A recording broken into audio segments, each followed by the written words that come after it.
Sejam bem-vindos ao Conselho Legal. Encontre o seu direito. Eu sou Rogério Liani. Eu sou Ricardo Castilhos. E hoje, Castilhos, estamos recebendo aqui a Maria Eduarda Collet. Ela vai falar sobre o direito trabalhista, mas a gente vai focar numa área que eu particularmente tenho muita dúvida, que é a pejotização. Seja bem-vinda, Maria Eduarda. Obrigada, Rogério, tudo bem? Tudo bem, graças a Deus, tudo certinho. Viu, antes pra gente poder passar um contexto só do que tá acontecendo, me fala um pouco primeiro assim, por que você decidiu fazer a faculdade de Direito e o que te levou a chegar nesse caminho, até você chegar nessa parte de especialização em Direito ou não vamos falar especialização, mas uma área que você tem mais proximidade. Então, o direito, na verdade, pra mim, caiu meio não vou dizer de paraquedas, mas aquele conselho de mãe, né, que me conhecia desde criança. Aí ela, você vai acompanhando, vai vendo como é seu filho e tal. Eu me formei no terceirão sem saber o que eu queria fazer, né, todo mundo indo pra medicina e tudo que eu sabia que eu não gostava. Aí, quando tava ali pra se inscrever pra faculdade, minha mãe falou assim, filha, vai fazer direito. Aí eu falei, ai mãe, será? Dela, tem tudo a ver com você. Aí eu, tá bom. Daí eu fui lá, a gente se inscreveu, mas eu comecei meio daquele jeito, assim, sem saber se era o que eu queria. Aí, na minha primeira aula, eu já me apaixonei, né? Eu tive aula com um professor todo engravatado, advogado e tal. E eu me apaixonei, assim, né? Ele contou toda uma história romântica do direito, que a gente se apaixona, estudante, né? Então, aí foi assim que eu, desde a minha primeira semana de faculdade, eu já gostei. Então, eu sabia que eu queria exercer a profissão, mas a advocacia veio por conta dos estágios, né? Então, eu fui fazendo estágio, fiz em setor público, fiz em delegacia e acabei, nos 2 últimos anos de faculdade, fazendo estágio em escritório, que acabei me apaixonando pela profissão da advocacia e hoje é o que eu resolvi exercer. Então, a área do direito trabalhista, que hoje é o que eu exerço em grande parte, assim, né? Atuo no civil, no empresarial também, mas o meu maior foco é no trabalhista. Foi por conta do estágio. Então, eu já vim estagiando na área, mexendo mais com processos relacionados trabalhistas. E quando eu me formei, era o que eu mais sabia fazer, era o que eu gostei, é o que, enfim, brilha aos olhos, né? E foi como eu decidi seguir. E a parte trabalhista, pra gente já entrar no nosso assunto, quer falar alguma coisa antes, Castilhos? Não, é só fazer um contexto, né? Que o direito trabalhista, na verdade, ele surge numa luta histórica, né? Dos trabalhadores, enfim. E você vê aí toda uma construção de identidade cultural, né? Dos trabalhadores lutarem por seus direitos. Existe, pelo menos um sentimento que eu tenho no direito trabalhista, ele é um constante, não diria assim, uma queda de braço, mas é como se fosse eu vejo como se fosse um cabo de guerra, entendeu? Aí estão os dois lados vão puxando, então sempre tem lá dissídio coletivo. Até ideologicamente, né? Tem uma briga ideológica. Então, é uma luta que você envolve uma parte cultural muito grande, uma parte de, muitas vezes, autodeterminação desses trabalhadores, né? Então, aquela coisa do meio de produção, então o dinheiro, na verdade, quem produz são os trabalhadores de fato. Aí você entra aquela discussão, né? Mas então, para quem que tem que ser o resultado do trabalho? É para quem fez o trabalho, que são os trabalhadores, ou aquela pessoa que assumiu o risco? Então, nessa grande mistura, surge o direito trabalhista para regulamentar essas relações de trabalho que muitas vezes elas são muito frágeis. Você vê, você tem um dissídio coletivo, não concordei e tal, greve. E para! Sim. A questão dos caminhoneiros, fizeram uma greve. Parou o Brasil. Sim. Né? É claro que... e a greve tinha outros aspectos. Mas é que quando a gente fala em direito de trabalho, a gente lembra de greve porque a greve é um direito constitucional dos trabalhadores. É a forma que os trabalhadores têm de, em vez de quebrar as empresas, né, num ato de protesto, eles simplesmente protestam parando. Assim, nós não vamos trabalhar porque não concordamos com as condições de trabalho atuais, né?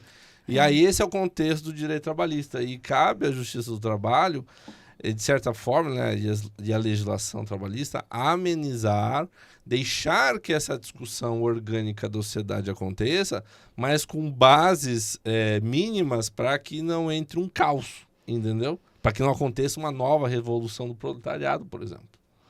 E se você for comparar também ali o empregado e o empregador num cabo de guerra, acaba que é possível que o empregador ganhe, né? Então vem a Justiça do Trabalho com as leis e tudo para dar uma equilibrada, digamos, nesse lado do empregado, né?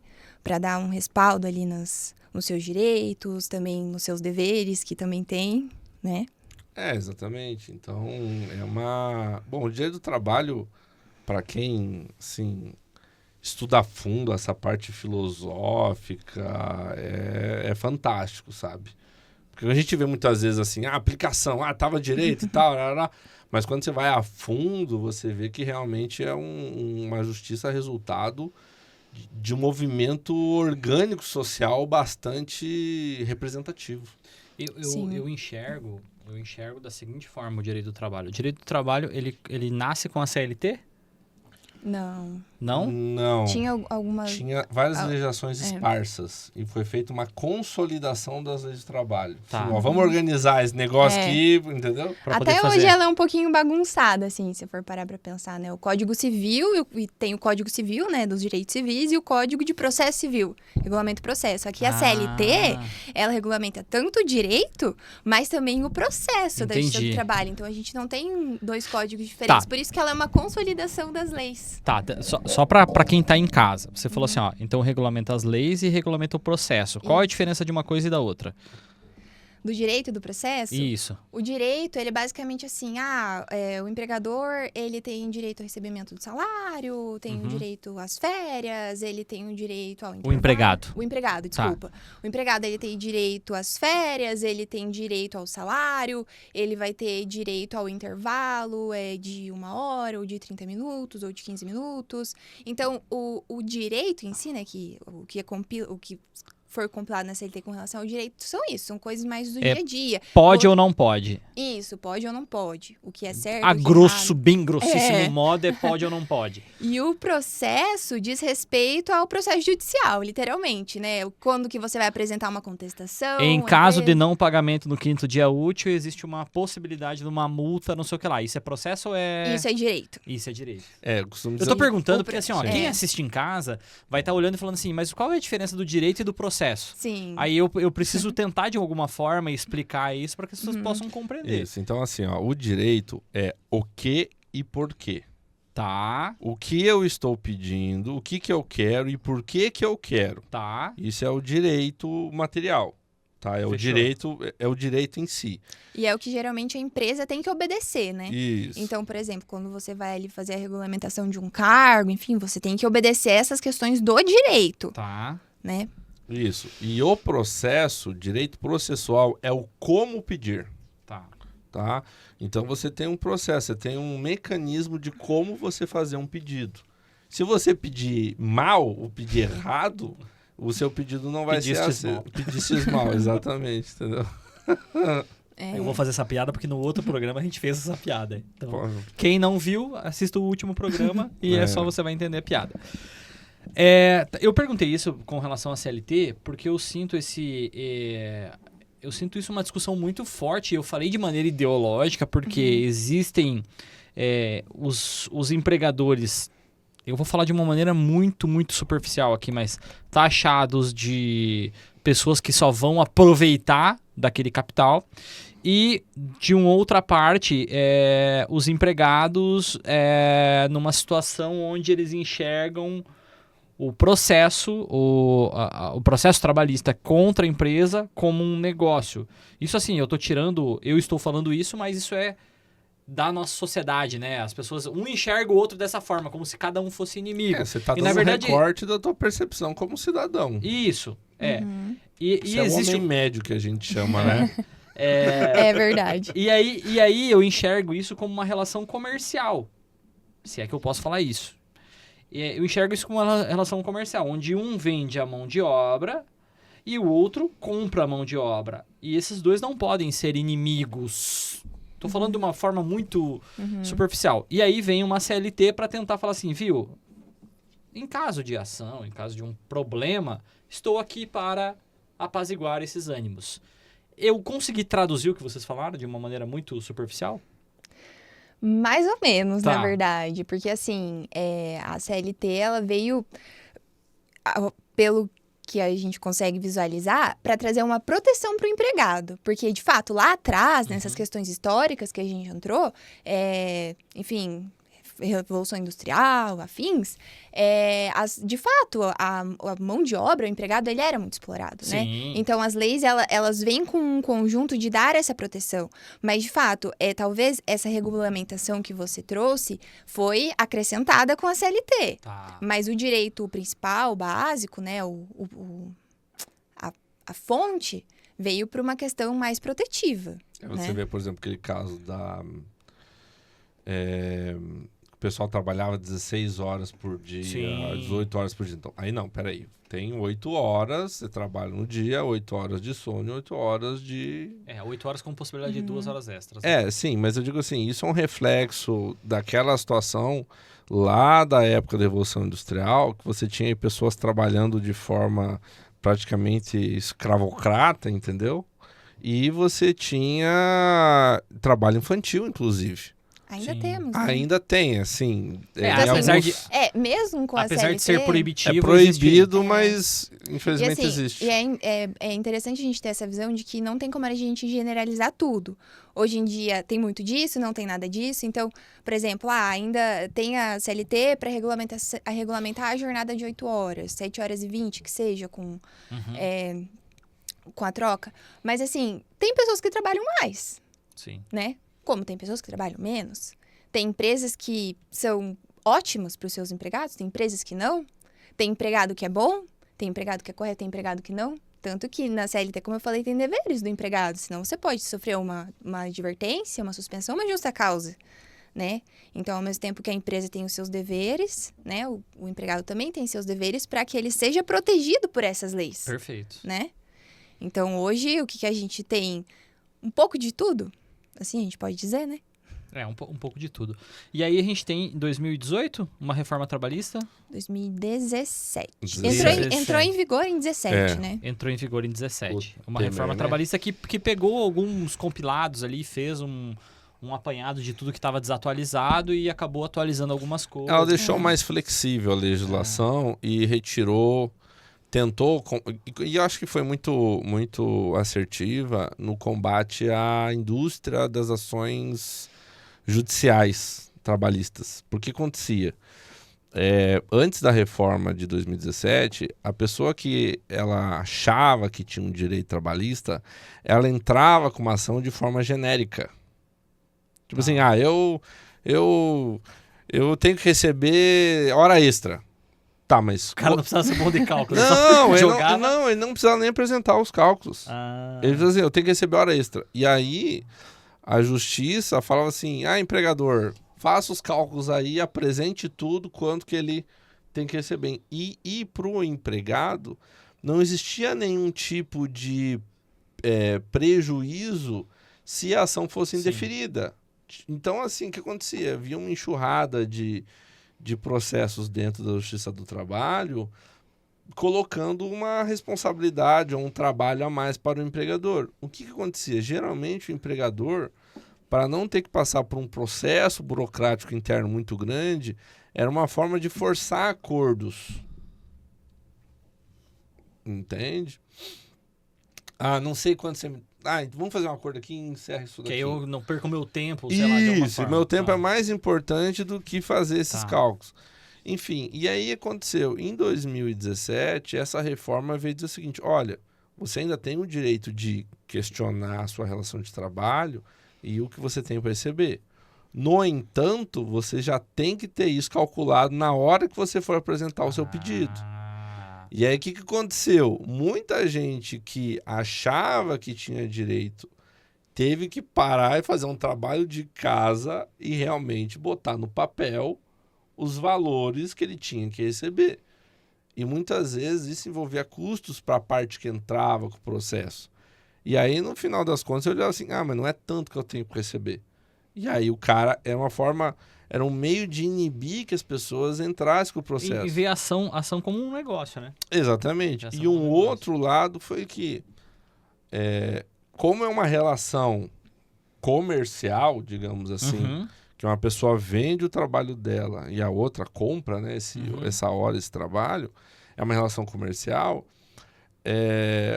com a reforma trabalhista, quem perder a ação teria que fazer um pagamento, que é honorários, que a gente chama disso. E antes da reforma não existia previsão para o empregado pagar os honorários em primeira instância. E aí começou a ser. Então, você quer arriscar, amigão? Pode arriscar e entrar com a ação. Você tem que fazer o cálculo e saiba que, se você perder, você tem que pagar o advogado da outra parte. Exatamente. E aí, uma galera falou, opa, peraí, vamos dar uma segurada nessa onda aí, porque vai ficar caro a conta. Eu entendo que foi uma evolução muito grande, porque vários processos aí acabaram tendo uma diferenciação. E aí entramos no nosso assunto do podcast de hoje, que é para falar sobre pejotização, porque ela vem com a reforma trabalhista, né? Onde já existia a possibilidade de pejotização antes, mas ela tornou, como o Castilhos falou, mais flexível, porque você poderia pejotizar, vamos usar esse termo, praticamente todas as relações, é isso? Então, na verdade, a pejotização, né, que é a contratação de uma pessoa através de uma pessoa jurídica, né, enfim, contratar uma empresa, ela não é prevista expressamente na CLT. Perfeito. Né, ela vem de, enfim, entendimentos do STF sobre a possibilidade de terceirização de serviços, o que, de fato, tem na CLT a possibilidade de contratação, por exemplo, de empregado autônomo, de trabalhador, que não se vincularia a um empregado, né? Porque existe uma diferença que eu acho até interessante falar. Trabalho e emprego são coisas diferentes. O trabalho, ele é prestado, ele é feito por um prestador de serviço, por um empregado. Mas a chave, o empregado, são pessoas vinculadas à CLT. Então, por exemplo, um prestador de serviço, ele presta um trabalho. O empregado, ele presta um trabalho. Mas um prestador de serviço não é um empregado. Sim. Entendeu? Mas ambos têm essa questão do trabalho. Então, a pejotização, por que ela tá muito em alta hoje, né? Claro, veio aí esse termo até ele é meio proibitivo, assim, né? Quando se fala sobre isso, até uma coisa meio pejorativa. Eu acho que ele dá a entender como se a empresa estivesse burlando alguma coisa, quando não necessariamente está. Tá. Né? Como eu falei antes, a gente não pode generalizar tudo, mas a gente pode trabalhar com o que a gente vivencia, enfim, com coisas que a gente vê. Então, hoje... tá tendo essa grande relação de pejotização que é mais o quê? Relacionado a prestadores de serviços, né? Então, enquanto um empregado, ele tem 3 requisitos fundamentais, que é ser subordinado, né? Então, ele tem que estar subordinado à empresa, ele tem que receber ordens, ele tem que ter uma carga horária, né? Não que ele tem que ter, mas ele responde a isso. Tá. Tem a questão da pessoalidade, então é ele que vai ser o empregado, ele que vai prestar o serviço, enfim, ele que vai fazer a atividade. E também a remuneração, né? Então, ele recebe uma contraprestação por isso, né? Que é a onerosidade. Então, o empregado, ele tem esses 3 requisitos. Já o prestador de serviço... Claro, ele tem ali a sua contraprestação, né, pelo trabalho, mas ele não tem um requisito que é bem fundamental, que é a subordinação. A subordinação, pelo que eu vejo, é o que mais separa os dois. Enquanto o empregado ele é subordinado à empresa, o prestador de serviço não é. Então, eu gosto muito de dar um exemplo do pessoal de marketing, né? Que hoje o marketing é algo que você faz remoto, enfim. Vou contratar fulano para prestar serviço para mim de marketing. Você não precisa, às vezes, dele na sua empresa. Às vezes, você não precisa dele trabalhando em horário comercial. Vou contratar para fazer um post no meu Instagram. Poxa, se ele te entregar o post até sexta-feira, se ele fez de madrugada, fez de meio-dia, tanto faz. O importante é que ele te entregou na sexta-feira. Então, aqui não tem essa questão da subordinação, né? Tá. E também a questão da pessoalidade, que é importante a gente deixar muito claro aqui, que quando você faz um contrato de uma pejotização, às vezes a empresa tem que ter ciência que, eu quero que seja prestado o serviço por fulano. Ok, mas aí você está contratando a PJ, a PJ dela. Você tem que ter ciência que, às vezes, pode ser que ele tenha algum funcionário, algum encarregado, e às vezes mande essa pessoa no lugar. O contrato também é verdade, porque existe no contrato de marketing, às vezes a pessoa ela presta serviço para 2, 3 empresas ao mesmo tempo. Exatamente. Então aí meio que quebra essa pessoalidade. Que aí, por pode exemplo, ser. eu fiz um MEI de marketing lá, né? Nem é possível, acho que MEI de marketing. Sim, de é designer e possível. tudo mais. Sim. Sim? Então, assim, eu coloquei lá, fiz o MEI lá. Eu presto serviço pra Maria Eduarda, pro Castilhos, pra Miriam, mas eu presto serviço pra 3 empresas diferentes, tá tudo certo. Isso que você me referiu é exclusividade. Tá. Então, é prestar serviço com exclusividade. Aham. Também é importante falar, no contrato de prestação de serviço é bem arriscado você colocar uma cláusula de exclusividade. A pessoalidade é, por exemplo, assim, eu estou contratando o Rogério para ser meu marketing. Uhum. Então, é o Rogério que vai ser o meu marketing, não é o Ricardo. Isso é a pessoalidade, é você Sim. ter que prestar o serviço. Né? Isso de você prestar serviço para várias empresas seria a ausência de exclusividade. Tá. Né? Então, aqui no contrato de prestação de serviço é importante cuidar com essa questão da pessoalidade. Não que não possa ter, né? Enfim, tudo é relativo. Mas o que eu não posso é determinar que, enfim, seja sempre essa pessoa, né? Ou ao menos que, se for trocar a pessoa da prestação de serviço, que seja comunicado antes. Ah, entendi. Viu? Só faz um corte dali, tá, Miriam? Que a Duda deu um sussurro ali, acho que vai ficar um pouco estranho. Mas só é um cortezinho bem Bem fino. rápido. A hora que ela esqueceu a palavra. Cara, pejotização. Pejotização é um negócio, é um papo muito legal. Porque assim, ó, tem uns julgados do TSE, Tribunal Superior... TSE... Faz outro corte aí, viu? TST. Pejotização é um negócio bem legal, cara. Porque assim, ó, tem uns julgados do TST, Tribunal Superior do Trabalho, que tá, assim, desconsiderando pejotização geral. Falando, não, contratou PJ, não sei o quê. Não, é relações de trabalho. E aí teve um posicionamento do STF, eles tiveram uma queda de braço em termos de jurisprudência bem significativo no Brasil. Então, por exemplo, teve um ministro, não vou lembrar o nome, né? Mas teve um ministro que chegou a falar assim, pô, a gente tá falando pros caras que não é pra julgar assim, os caras estão indo contra a gente, pô, vamos ter que gritar aqui, vamos ter que, né? E assim, deu um voto indignado o ministro do STF. Vai lá, julga de um jeito, aí, pô, tem que fazer recurso extraordinário, tem que vir pra cá, e nós temos que desfazer o que os caras fizeram. Pô, porque, tipo assim, é difícil vocês julgarem conforme a gente tá determinando aqui? Foi um negócio assim, cara, eu olhei, eu falei, vixe. Tanto que a situação da pejotização tá suspenso, né? Sim, o que acontece hoje, né? Acho que antes de entrar de fato nessa questão da suspensão, é importante a gente fazer a seguinte separação. Como eu falei, tem o empregado e tem o prestador de serviço, né? Eles são opostos. Enquanto o empregado tem ali os seus direitos trabalhistas, o prestador de serviço não tem direitos trabalhistas, não tem FGTS, não tem férias, não tem 13º, né? Então, são 2 vínculos diferentes. Mas o que é importante de fato? Não é o contrato, mas é o dia a dia. Então, se você contratou um prestador de serviço, mas está presente a subordinação, a onerosidade, a pessoalidade, que são os 3 requisitos fundamentais do empregado, sinto muito, mas essa pessoa é um empregado. E se essa pessoa que você contratou como um prestador de serviço ajuizar uma demanda trabalhista, né, entrar com um processo para o reconhecimento de vínculo e tiver presente esses 3 requisitos, o contrato de prestação de serviço pode se tornar um contrato de emprego. E daí a empresa vai ter que pagar por todo aquele período que a pessoa prestou serviço, as questões, os encargos trabalhistas. Os encargos, vai ter que pagar os encargos trabalhistas, né? Então, é bem oneroso para a empresa.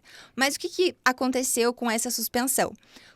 Começou a entrar muitos processos fazendo pedido de vínculo de reconhecimento de vínculo de emprego. Então, muitas pessoas que estavam contratadas como prestadoras de serviço para as empresas, elas começaram a entrar com ações falando assim, juiz, eu fui contratado como prestador de serviço, mas eu tinha horário, eu tinha subordinação, eu recebia a ordem, não era livre, enfim, eu era empregado. Então, começou a ter várias demandas assim no judiciário. E muitas decisões diferentes. Algumas decisões da Justiça do Trabalho falando, é um contrato cível, é da Justiça Comum, não vou julgar.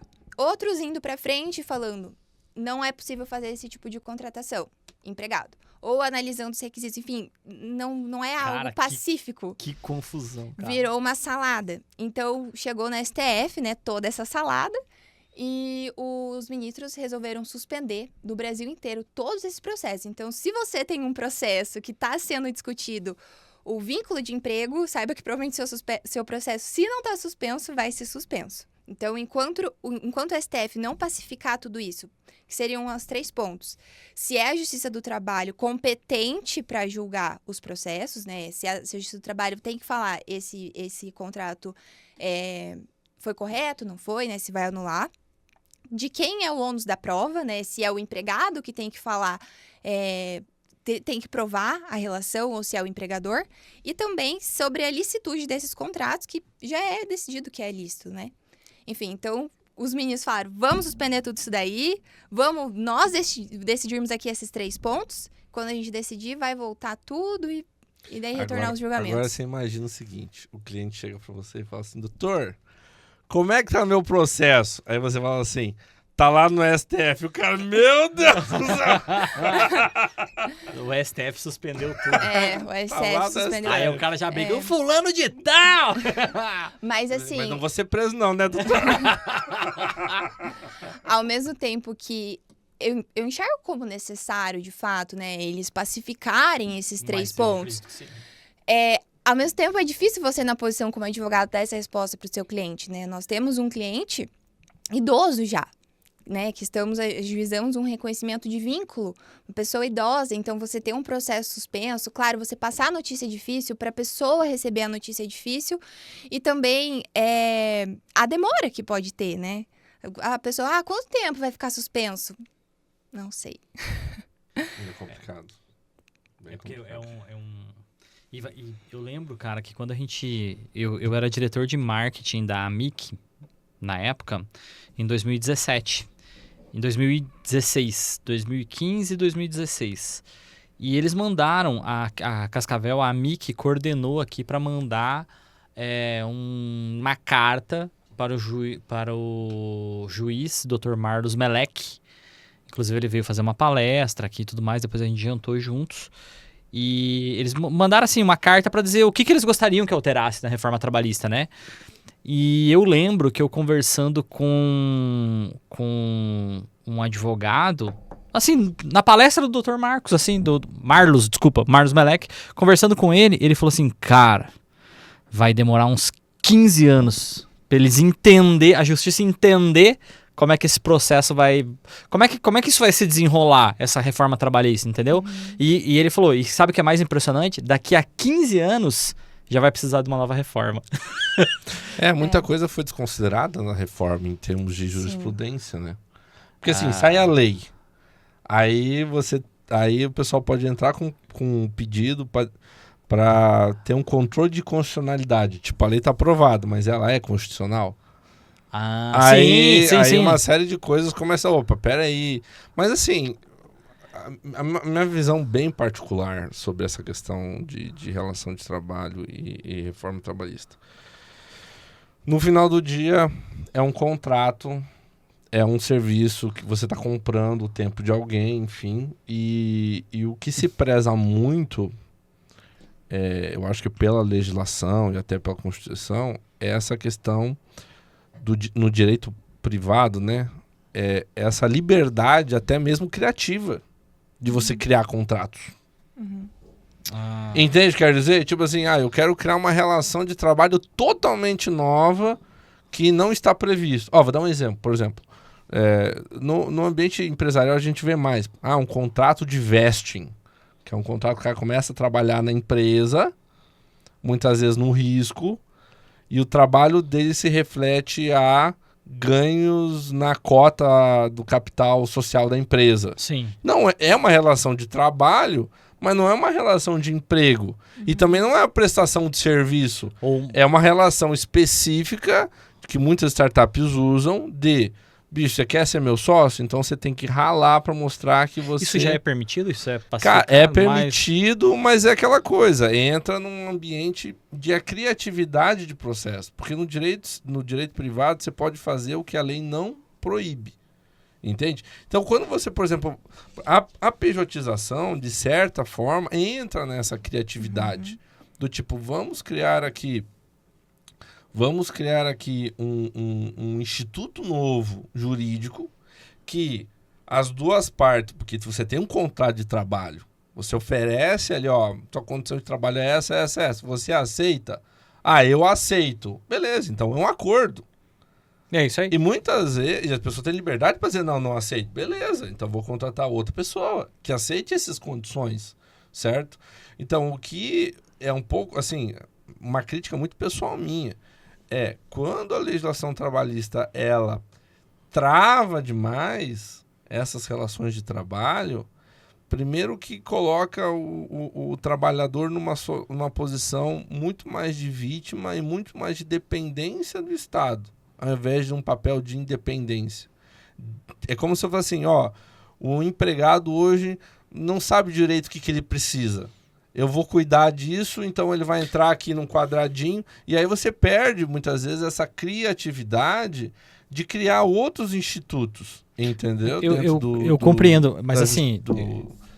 das relações, né, sociais. Mas eu entendo a justiça, até vou passar a bola para Maria Eduarda, né? Eu entendo que tem gente que sabe fazer um bom contrato, que sabe negociar. Mas tem gente lá na ponta que quando a pessoa oferece um contrato de trabalho, ela talvez não vai conseguir interpretar um contrato desse e ela vai assinar porque ela precisa do trabalho. E não entendeu absolutamente nada do vínculo que ela está criando. Acontece isso? Não, muito, né? É como eu falei antes, a gente não pode generalizar. Existem empregados de diversas formas. Vou dar um exemplo aqui de Cascavel. Os haitianos, né? Os venezuelanos que chegaram. Então, assim, como que você vai pegar uma pessoa dessa e falar, ela sabe tudo da lei? E falar assim, você deveria ter lido o contrato. É difícil. Então, eu acho que a Justiça do Trabalho, né? Enfim, o legislador, ao fazer a CLT, ele tem que, talvez, ter a ideia dessas várias pessoas que ele tem que abranger. Tanto a pessoa mais intelectual, por exemplo, a gente pode ter um empregado que tem PhD. Ninguém diz que o empregado tem que ser uma pessoa humilde, Sim. né?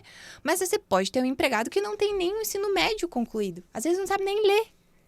E aí, daí dentro dessa legislação, você tem que abraçar todo mundo. Então, às vezes, uma maior proteção vem por conta dessas pessoas, né?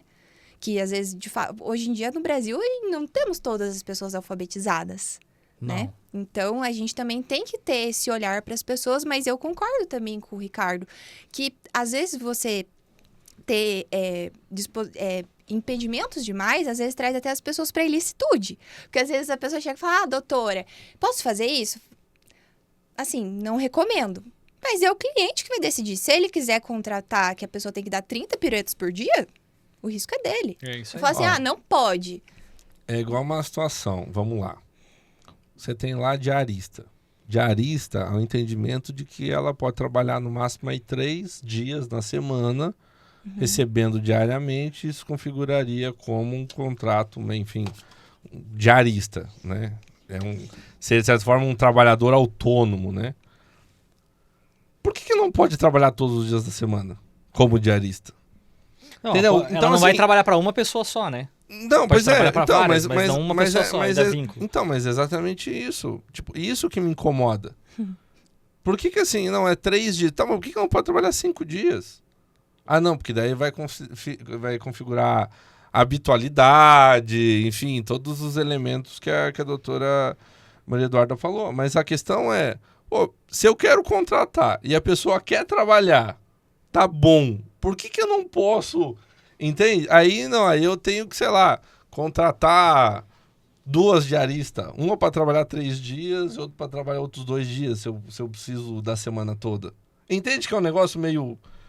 Mas aí eu ia falar uma questão aí tem um outro ponto. Tem a visão social também, né? Acaba que não foge disso, porque às vezes vai parte do princípio, mas será que ela sabe que ela teria direito a outros tipos de forma, né? Talvez é muito relativo. Eu até acho positivo, por exemplo, porque hoje a diarista regulamentaram que ela pode abrir uma MEI. Ah, legal. Entendeu? Então, assim... mas isso não é uma coisa muito, muito antiga, não. É até um tanto recente. Mas por quê? Porque as relações de trabalho, elas evoluem dentro da sociedade. Sim. Entendeu? Olha a pandemia. Como é que você vai controlar o que o teu funcionário está fazendo em casa numa pandemia? O cara faz home office. Vai controlar como isso, cara? Aí assim, ó, e tem outra. Eu acho que o negócio da MEI que aconteceu e dessa questão da liberdade do contrato facilitou. Criou um novo mercado, né? Porque a diarista hoje, ela aumentou consideravelmente o valor. Com certeza. Porque antigamente você contratava, sei lá, há 15 anos atrás, contratava uma empregada doméstica por um salário mínimo, mais benefícios, que é o mínimo. Mínimo. Sim. A diarista, hoje, você não contrata uma empregada doméstica aqui na região por menos de R$4.000 por mês. CLT. Para ela trabalhar todos os dias, no formato que era uma empregada doméstica antigamente. Por quê? Porque a diarista, ela conseguiu elevar o valor da diária e criou-se um novo mercado. E eu, do ponto de vista empreendedor, eu acho sensacional. Que você pegou uma pessoa que tinha uma mão de obra que era, vou trabalhar como empregada doméstica, uma série de fatores. Hoje você vê uma pessoa fazendo diária ganhando R$180 um dia. Até mais, né? Acho que não encontra mais diarista Sim, pra ganhar. 200. Quero Geralmente saber a é opinião 200. da doutora Maria Eduarda. Só nós estamos falando. Ela Ah, não, vou me omitir. Polêmica. Polêmico. Eu acho que assim, é uma profissão que tem que ser reconhecida como todas as outras, né? Então, às vezes a gente, estamos precificando aqui, né? Enfim, é uma profissão que eu acho que tem que ser muito bem reconhecida, de fato. Mas compartilho do entendimento do Ricardo, né? Por que pode 3 e não pode 5, né? Mas... Você entra naquela discussão, por exemplo, o pessoal acha que o embate no STF está sendo no seguinte sentido. Por exemplo, a diarista, né? Beleza, quer prestar serviço 5 dias na semana e não 3. Aí ela abre uma MEI, a PJ, né? E aí, MEI, ela vai pagar um imposto, né? Um imposto razoavelmente pequeno, né? Sim. Mas vai pagar um imposto, mas ela já está garantida na Previdência, no INSS, tá legal, não tá formal, não é informal mais, que muitos fazem informalmente, né? Até é importante falar que um dos grandes problemas antes é porque as empregadas, as diaristas, elas eram informais, né? Então acaba, se machucou, caiu. É uma profissão que você mexe, às vezes, com coisa molhada, você tem um risco ali de uma lesão. E aí a pessoa se machuca e não tá cobertada pela INSS. Exatamente. Então, existia um grande fator Sim. assim também, né? E aí esse foi um super benefício da pejotização, entendeu? Deu mais liberdade de trabalho, ao mesmo tempo que formalizou, legalizou essas pessoas. E especificamente sobre a pejotização, você tem a questão de emissão de nota fiscal. A pessoa, ela é dona do negócio dela. E a grande discussão no STF lá era o seguinte. Muitos dos processos, né, que vinham questionar, era vínculo de trabalho, não era PJ. Eu era um empregado e tal. Aí teve até um ministro que falou o seguinte, falou, viu, na hora de contratar lá, não tinha que reduzir um valor considerável do INSS, não tinha que pagar imposto como pessoa física, 27,5%, né? Cara, se para pensar, é 30%, Sim. dependendo do quanto que a pessoa ganha, entendeu? Sim. Ah, não, então o empregado, entre aspas, escolheu um regime tributário mais benéfico para si. Sim. Não foi recolhido um valor considerável para o governo e ele viveu dessa forma durante um bom tempo, aproveitando desses benefícios de, vamos dizer assim, um planejamento tributário, né? Simples, mas simplificado, Sim. mas é um planejamento tributário. E agora, depois de viver tudo isso daí, ele quer questionar a relação de trabalho, querendo desconfigurar a pejotização. Eu quero o melhor dos dois mundos, né? Entendeu? Eu quero o melhor dos Aí dois eu mundos. acho que essa que começou a entrar por esse lado a questão da discussão da STF. Eu tenho 2 processos que discutem os 2 lados da moeda e eu concordo com os 2 lados, veja bem.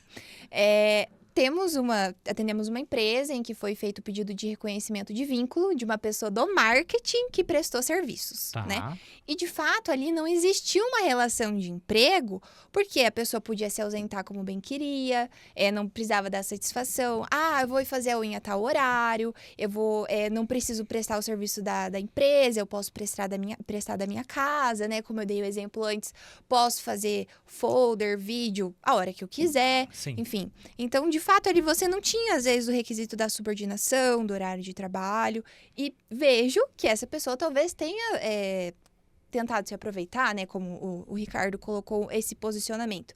Mas, em contrapartida, eu atuo num processo de um empregado que foi prestador de serviço, concordou com os termos da contratação, mas quando começou a se desenvolver o trabalho, ele foi submetido a requisitos de um empregado, que não foi o combinado no início.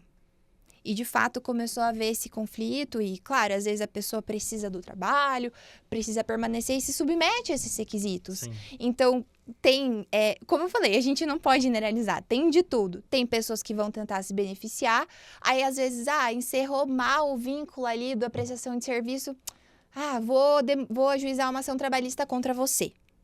Existe. Mas também existe pessoas que contrataram com uma promessa e quando na realidade foi outra. Por isso que eu falo, né? Você ter um contrato de prestação de serviço, você como empresa, não te exime do risco de um vínculo de emprego se a realidade for outra. Porque Sim. o que vale não é o contrato, é a realidade na justiça do trabalho, né? Já diria o filósofo de boteco, papel aceita tudo. E assim, eu acho muito importante a gente falar também com relação para as empresas, mas também aos empregados, às pessoas que querem prestar serviço ou trabalhar como empregado, que tipo de vaga eu quero, por exemplo, na minha empresa, que tipo de vaga eu quero preencher na minha empresa? Um supermercado que vai contratar um operador de caixa, tem como ser um prestador de serviço? Não tem.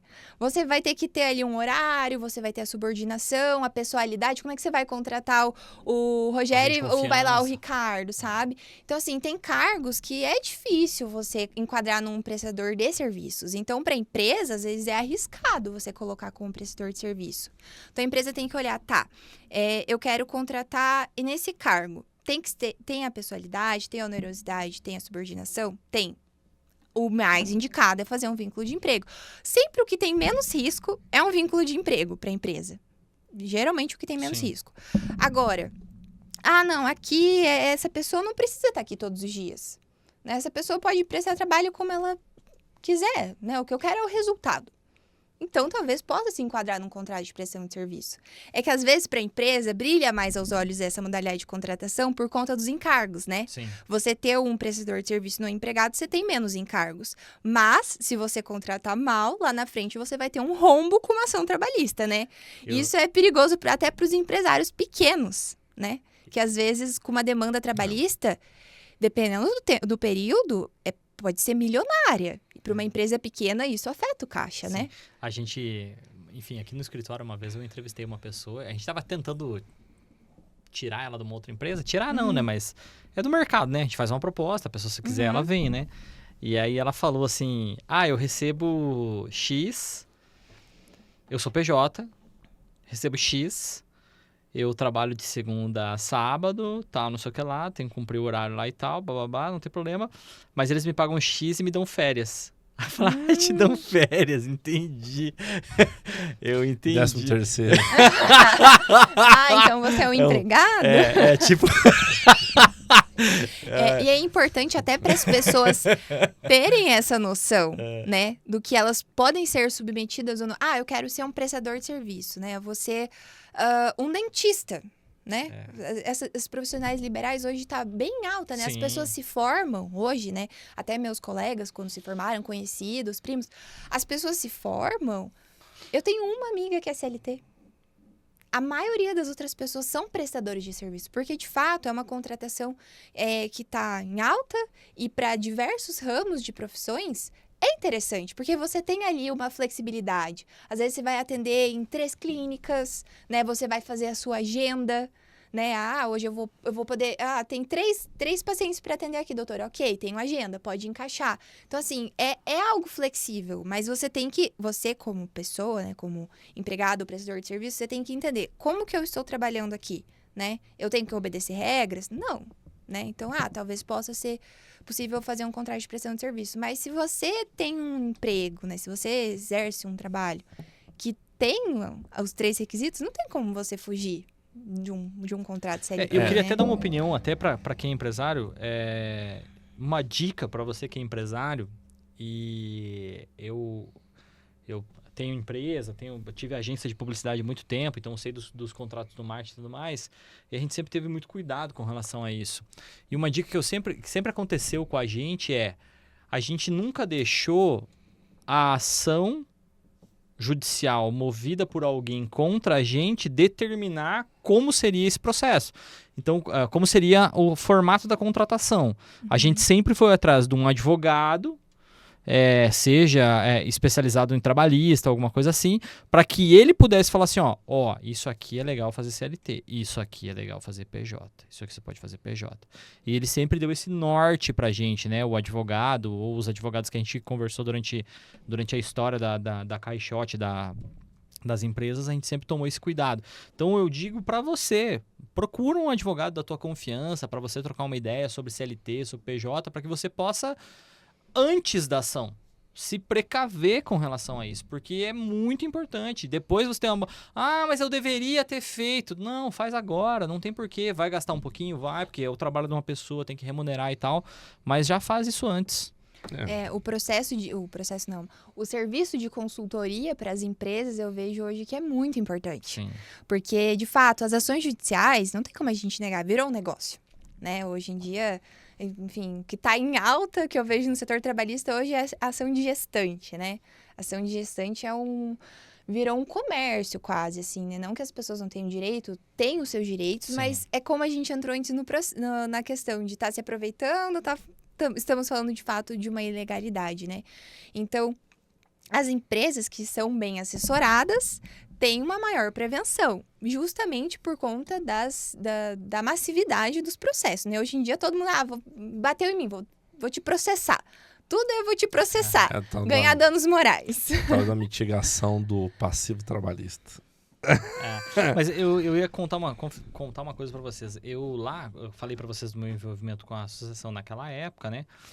E aconteceu um fator bem interessante, assim. Eu lembro que eles colocaram para reduzir o processo trabalhista, o prazo. Eu não sei se pode chamar assim, a prescrição de você entrar com o processo trabalhista hoje é 2 anos, 24 meses, né? Para você pedir. Sim. E lá eles tinham colocado para ser 6 meses. E aí eu lembro que eles não colocaram isso. Não foi colocado. Não tá na reforma trabalhista, não tá. Continua sendo 24 meses. E aí eu lembro que teve numa dessas conversas e tudo mais, a pessoa falou, mas não existe o porquê. Porque por que defender? E aí eu lembro que eu falei assim, o que é errado com 24 meses é errado em 6 meses. Então a empresa desligou. Acabou o vínculo, seja empregatício, seja de contrato, tá? Acabou o vínculo. Contrato PJ. Acabou esse vínculo. O que é errado em 24 meses já é errado em 6 meses. Mas o que acontece muitas vezes? Depois de 6 meses, a pessoa está trabalhando em outro lugar. 24 meses depois, você não sabe o que aconteceu na vida da pessoa. Se ela quebrou, se aconteceu qualquer coisa. Aí vira, eu vou entrar com uma ação trabalhista numa possibilidade de acordo para que eu possa remunerar alguma coisa. Acontecia muito esses casos. Essa questão de prazo... Tem uma razão pela qual... Minha opinião, tá? Da experiência que eu tenho como advogado. Esse prazo, ele funciona porque quando a pessoa, ela, sei lá, é demitida ou sai, enfim, da empresa, ainda fica aquela coisa de patrão e empregado. Tipo assim, não, nós vamos acertar. Não, viu? Vem semana que vem. Aí o cara vem, tá viajando, não deu pra fazer o teu acerto. E aí, cara, eu já cliente assim, que o ex-patrão ficou cozinhando, cara. E ficou cozinhando, e foi aquela coisa. Daí o empregado também não quer, entendeu? Porque tem aquela coisa, um desgaste. Oportunidade, você me deu oportunidade quando eu precisei de trabalho. Sim. E tal. Aí fica uma relação um pouquinho assim, porque existe, você criou, você trabalhou com a pessoa, você tem um respeito ali pela pessoa, às vezes até, né, uma consideração, enfim. E aí, depois de uns 6 meses, o cara enrolando, daí você, pô, realmente não vou receber nada do que tava... Né, o cara só me enganou, vamos pro pau. E é isso, entendeu? Mas depois de 6 meses. E também existe o medo de alguns empregados, né, de... Digamos, ficar um histórico, assim, vou me candidatar a outra vaga, mas ele vai olhar o meu histórico, eu tô com um processo trabalhista. Não tem problema. Não. Você pode, claro, deve ir atrás de emprego quando você tem uma rescisão ali e tal. Mas acontece que as empresas olham, Eu né? acho que Se as tem empresas demanda olham trabalhista? Tem empresa Acho que que só olha. grandes empresas, né? Eu acho que as grandes empresas que não devem olhar, porque às vezes é meio massivo as contratações. Mas dependendo do cargo, na advocacia as pessoas olham. Mas eu acho que, bom, nunca... Já trabalhei em um monte de lugar. Nunca... Ó, eu vou falar uma coisa pra você. O suco da pejotização é trabalho de jornalista. Ai. O suco da pejotização... Tipo assim, o ápice da pejotização é o trabalho de jornalista. Você vai pensar? Porque o cara trabalha, muitas vezes, num setor de comunicação que ele tem ali Nossa, contrato de jornalista é 6 horas. o canal da televisão, né? Enfim. Uhum. E aí o que acontece? O cara tem que estar em tal horário, ele tem que fazer o jornal todo dia, ele tem que cumprir agora eu entendi o que entendeu? Não é jornalista, do apresentador. Mas ele tem que cumprir todo dia aquilo. Não dá pra ele mandar uma outra pessoa, tem que ser ele, porque existe a marca dele envolvida no negócio, faz parte do programa. E ele não pode fazer jornal para outras redes de comunicação. Ele tem exclusividade, entendeu? E muitas vezes subordinação. Você não não pode dar as suas opiniões. Claro, entendeu? Só que assim, ó... E aqui nós temos um vínculo de emprego. Sim. Então... Exatamente. Mas não tem como fugir. Mas não... Eu vou falar pra vocês por que não acontece. Porque se acontecer um processo trabalhista, ele não vai trabalhar em outra televisão. Em outro canal. Ele não vai trabalhar. Aí teve porque alguns os caras... casos, né? Teve nós aquela temos um Sherazade que processou o Silvio Santos. Esse processo tá rolando ainda. Você tem na época que o Bolsonaro tava fazendo a campanha dele, que ele foi entrevistado pela Globo, ele carteou em rede nacional o William Bonner e falou assim, pô, William, mas você não recebe como PJ? Por que você tá falando de emprego aí? Você sabe que isso aí, cara, deu um... Cara, ficou bem desconfortável. Mas eu acho assim... Eu acho que o jornalista como PJ, ele é o ápice, assim, da pejotização. O ápice da discussão, né? Da pejotização. Mas e são pessoas, a grande maioria esclarecidas, poderiam fazer um contrato, né? Mas a justiça não pode olhar e falar assim, vem cá, deixa eu ver se você é esclarecido pra ver se eu vou te dar o PJ. Não tem como, né? Não. Enfim. Cara, que papo bom, né, sobre pejotização. A gente podia falar muito mais coisa, mas acho que a recomendação... Qual que fica o conselho legal aí? O conselho legal? Qual é o conselho legal? O conselho legal o que vale não é o contrato, e sim o dia a dia. Então, se você, tanto como empresa ou como empregado, né, tem os 3 requisitos, subordinação, onerosidade e pessoalidade, é empregado. Se ausente um dos requisitos, pode ser um prestador de serviço. Aí, ó, matou a pau. Matou a pau, parabéns, matou hein? A pau. Parabéns, obrigado pela tua presença. Obrigada pelo convite. O podcast tá de portas abertas sempre que você quiser voltar pra gente poder falar. Inclusive, já vou deixar aqui marcado, registrado pra quando sair essa demanda do STF aí, vamos vir pra cá pra trazer esse... Claro, em primeira mão aí pra primeiro assunto aí de sociedade. Como é que isso aí vai desenrolar? E aí, assim, tá lá no STF. Pode ser que saia amanhã, pode ser que saia daqui a 2 anos, né? Sim, exatamente. É o jogo da sorte. É um jogo de sorte. Não é um jogo de sorte. É um jogo pelo trabalho que os caras têm lá pra fazer. Não, sorte no tempo, né? Onde é que... A dúvida sempre é, quando eu pensava assim, né, no processo trabalhista, assim, hoje não existe mais isso, não, mas... Onde é que tá a minha pastinha na mesa do juiz? Será que tá na ponta? Ele já vai catar a minha e vai fazer? Ou será que ele tá lá embaixo ainda e ele tá assim... Ou ele já pegou aquele bolo de pasta e jogou na mesa de trás ali que não vai rolar. Hoje é tudo inteligência artificial, né? E eles podem até suspender a suspensão, sabia? Ah, é? Tá suspenso, Cara. não, vamos suspender a suspensão. Um dia eu quero um programa pra falar sobre embargos dos embargos. Dá um papo legal. Dá um papo legal. Obrigado, viu, pela tua presença. Obrigada. Tá aberto sempre que você precisar. Esse foi o Conselho Legal. Comenta aqui o que você acha da pejotização e comenta aqui embaixo também.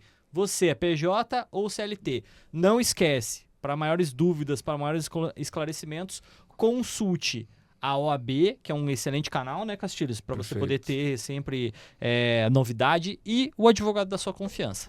Muito obrigado.